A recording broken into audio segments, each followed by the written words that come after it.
শখের বশে মানুষ কত কিছুই না করে। হ্যাঁ, ঠিক তাই। ঠিক তেমনি শখের বশে যশোর জেলার কেশবপুর উপজেলার সুজাপুর গ্রামে একটি বাড়িতে 3টি হরিণ নিয়ে একটি খামার তৈরি করে। শখের বশে সে বাড়িতে হরিণ পালন করতে করতে 3টি হরিণ থেকে এখন তার বাড়িতে মোট 7টি হরিণ। হ্যাঁ, বাড়ির আঙিনায় এরকম হরিণ পালন করতে কার না ভালো লাগে। ঠিক তেমনিভাবেই এই ভাইটি উদ্যোগ নিয়ে তার বাড়ির আঙিনায় হরিণ পালন করেছে। 3টি হরিণ থেকে এখন তার বাড়িতে মোট 7টি হরিণ আছে। হরিণ পরিচর্যায় যেমন লাভজনক তেমনি দৃষ্টিনন্দন।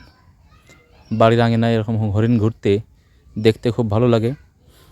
বর্তমানে তার বাড়িতে প্রায় সময় দর্শনার্থীরা হরিণ দেখতে এসে ভিড় করে।